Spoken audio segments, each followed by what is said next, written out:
Peace, peace, peace, peace. Welcome back to the Network of Networks. You know who it is. You know what time this is. Welcome back. Peace and blessings, everyone. Peace and blessings to every man, woman, and child. Peace and blessings to people all walks of life. This brother Henry Hank, Soul Conscious, number 4,400 or 4,400. Back in time with yet again another pristine, fine, and genuine new video. I'm trying to pick up from where we left off about last time. Or as closely as possible. If for some reason I didn't, I apologize. I know it's kind of tedious, but Sun Tzu's Art of War has valuable principles, ideas, and insights that we can add to our armor to make ourselves better people in life. I promise that eventually, once I get through everything, I'm going to do a requiem, a review, just to point out some of the parts that are helpful. Even though, you know, if you do an overview of the whole thing, pretty much in every section, you can find something that's helpful. So anyway, this is volume 1 about part 7. We're continuing about where we left off, about section 6, between about 6 and 7, or around 0.7 or 8, I believe. But if I'm off, I apologize. I'm going to try to do as much as I can. Remember, positivity over negativity. If you have a channel, positive cause and effort program that you're involved in and you want me to let me know, contact me or leave a comment. And as long as it's something positive, constructive, I will do the same for me as well. I'm always a comment or email away. Any suggestions, positive thoughts or comments, feel free to keep in touch. Lowercase ggNewtime@hotmail.com, lowercase Henry the Hard Worker at gmail.com, or lowercase Henry or Hank Alpha Male 4400 at gmail.com. So anyway, please like, share, subscribe, click the bell button, like, share, subscribe, and let's get into this. I don't want to waste too much time. And feel free to go to the About It discussion pages to get the links, URLs, and more info. Oh, I apologize. Anyway, continuing where we left off. Sorry about, I didn't mean to bore anyone. Just wanted to get that information out there before I continue. You can, point number 7, you can be sure of succeeding in your attacks if you only attack places where you are undefended. You can ensure the safety of your defense if you only hold positions that cannot be attacked. Point 8, hence that general is skillful in attack whose opponent does not know what to defend, and he is skillful in defense whose opponent does not know what to attack. Point 9, O divine art of subtlety and secrecy. Through you we learn to be invisible, through you inaudible, and hence we can hold the enemy's fate in our hands. Point 10, you may advance and be absolutely irresistible if you make for the enemy's weak points. You may retire and be safe from pursuit if your movements are more rapid than those of the enemy. If we wish to fight, the enemy can be forced to an engagement even though he be sheltered behind a high rampart in a deep ditch. All we need to do is attack some other place that he will be obliged to relieve. Point 12, if we do not wish to fight, we can prevent the enemy from engaging us, even though the lines of our encampment be merely traced out on the ground. All we need to do is throw something odd and unaccountable in this way. Point 13, by discovering the enemy's dispositions and remaining invisible ourselves, we can keep our forces concentrated while the enemies must be divided.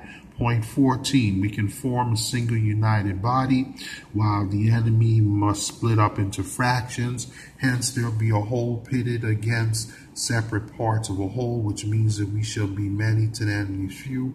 Point 15, and if we are able thus to attack an inferior force with a superior one, our opponents will be in dire straits. Point 16, the spot where we intend to fight must not be made known, for then the enemy will have to prepare against a possible attack at several different points, and his force is being thus distributed in many directions. The numbers we shall have to face at any given point will be proportionately few. Point 17, for should the enemy strengthen his van He will weaken his rear. Should he strengthen his rear, he will weaken his van.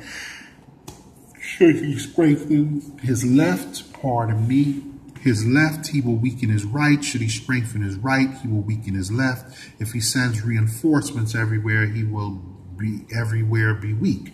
Point 18, numerical weakness comes from having to prepare against possible attacks. Numerical strength from compelling our adversary to make these preparations against us. Point 19, knowing the place and the time of the coming battle, we may concentrate from the greatest distances in order to fight. Point 20, but if neither time nor place be known, then the left wing will be impotent to secure the right equally impotent to secure the left, the van unable to relieve the rear, or the rear to support the van.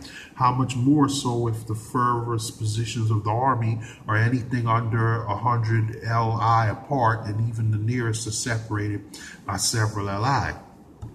Though 20.21, though according to my estimate, the soldiers of you exceed our own in number, that shall advantage them nothing in the matter of victory. I say then that victory can be achieved.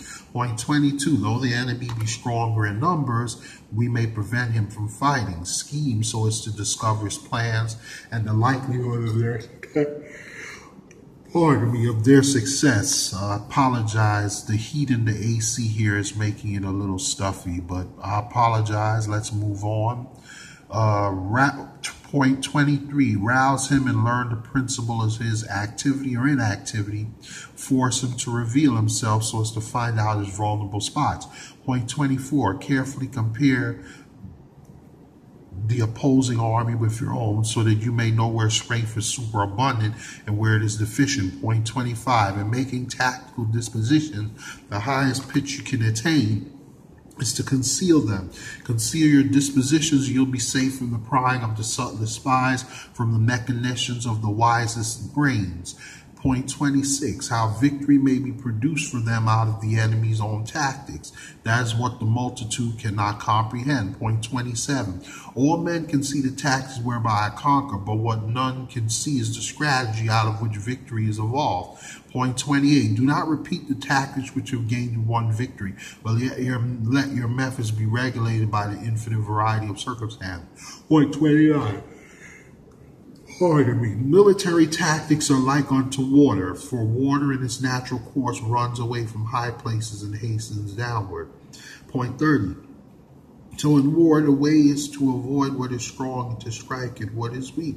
Point 31, water shapes its course according to the nature over the ground which it flows.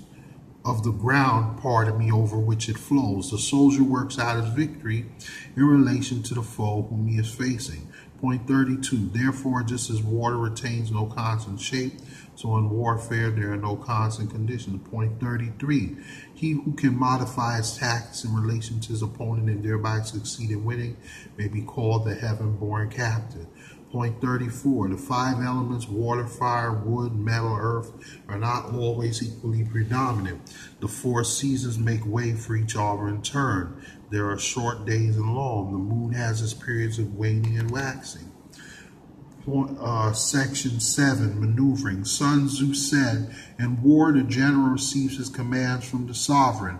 Point 2, having collected an army and concentrated his forces, he must blend and harmonize the elements thereof before pitching his camp. Point 2, having collected an army and Point 3, after that comes tactical maneuvering, than which there is nothing more difficult. The difficult of tactical maneuvering consists in turning the devious into the direct and misfortune into gain. Point 3, after that comes tactical maneuvering. Point 4, thus to take a long and circuitous route after enticing the enemy out of the way, and those staring after him to contrive to reach the goal before him, shows knowledge of the artifice of deviation. Point 5, maneuvering with an army is advantageous, with an undisciplined multitude most dangerous. Point 6, if you set a fully equipped army in march in order to snatch an advantage, the chances are that you will be too late.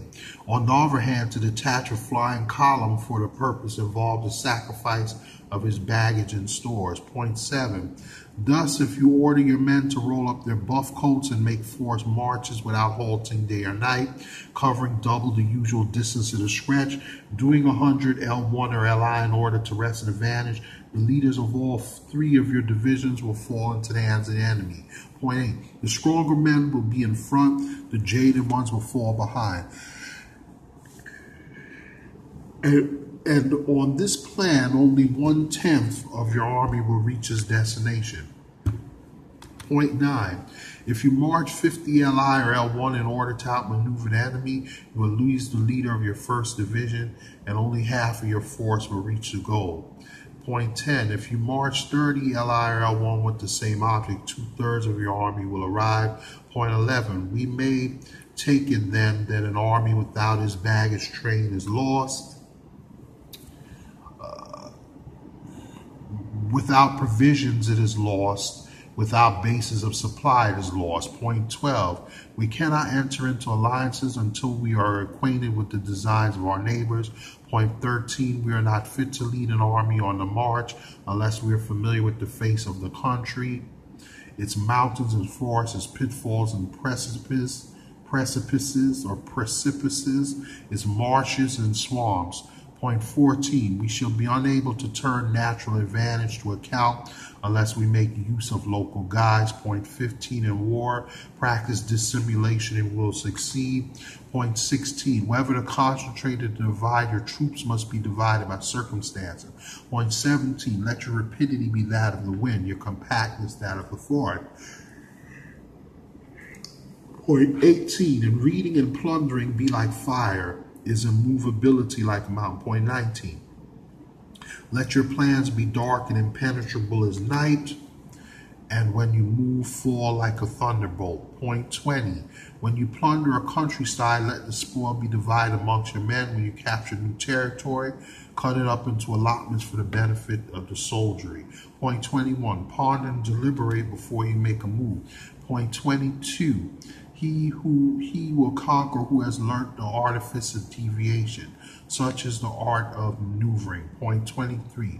The Book of Army Management says, on the field of battle, the spoken word does not carry far enough, hence the institution of gongs and drums, nor can ordinary objects be seen clearly enough, hence the insinuation of banners and flags. Point 24, gongs and drums, banners and flags are means whereby the ears and eyes of the host may be focused on one particular point. Point 25, the host thus forming a single united body. Is it impossible either is for the brave to advance alone or for the cowardly to retreat alone? This is the art of handling large large masses of men. Point 26, in night fighting then, make much use of signifiers and drums, and in fighting by day, of flags and banners as a means of influencing the ears and eyes of your army. Point 27, a whole army may be robbed of its spirit, a commander-in-chief may be robbed of his presence of mind. Point 28, now a soldier's spirit is keenest in the morning, by noonday it has begun to flag, and in the evening his mind is bent only on returning to camp. Point 29, now a soldier's spirit is keenest in the morning, by noonday it has begun to flag, and in the evening his mind is bent only on returning to camp.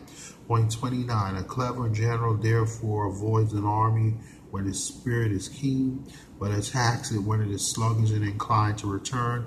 This is the art of studying moods. Point 30, discipline and calm to await the appearance of disorder and hubbub amongst the enemy. This is the art of retaining self-possession. Point 31, to be near the goal while the enemy is still far from it, to wait at ease while the enemy is toiling and struggling, to be well fed while the enemy is famished. This is the art of husbanding one's own strength. Point 32, to refrain from intercepting an enemy whose banners are in perfect order, to refrain from attacking an army drawn up in calm and confident array. This is the art of studying circumstances. Point 33, it is a military axiom not to advance uphill against the enemy, nor to oppose him when he comes downhill. Point 34, do not pursue an enemy who simulates flight, Do not attack soldiers whose temper is keen. Point 35, do not swallow bait offered by an enemy. Do not interfere when an army is returning home. Point 36, when you surround an army, leave an outlet free. Do not press a desperate foe too hard. Point 37, such is the art of warfare.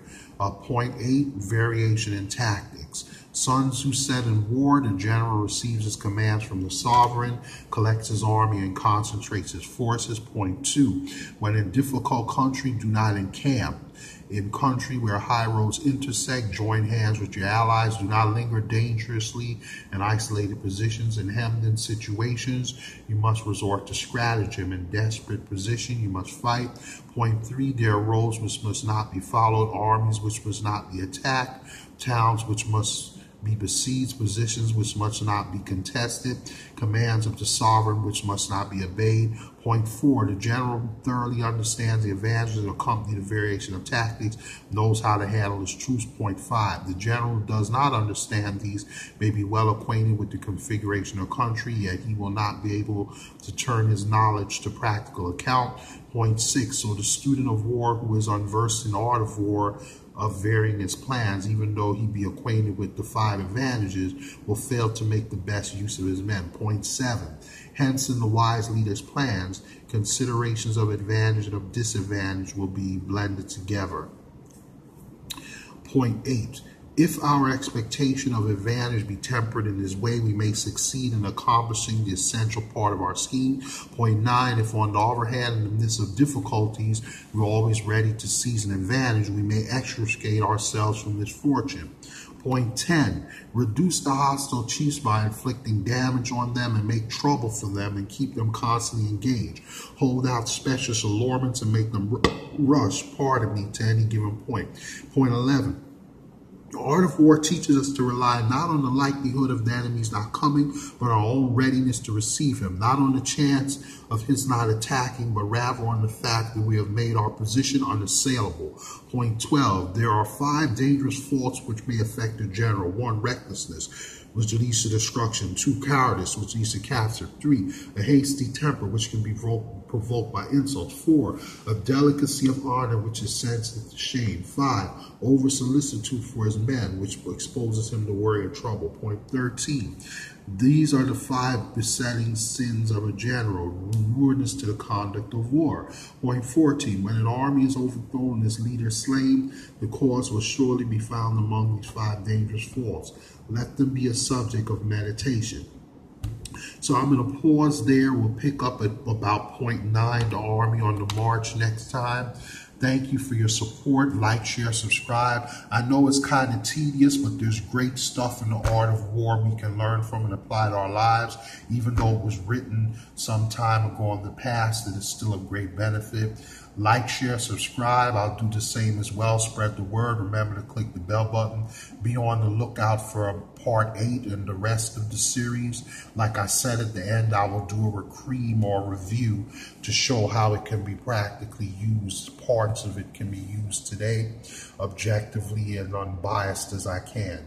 Like, share, subscribe. Peace and blessings. Remember, think right, love right, reflect right, live right, do right, be right. And I will catch you guys on the fly in the next one. Enjoy the music as we close. Peace, peace, peace.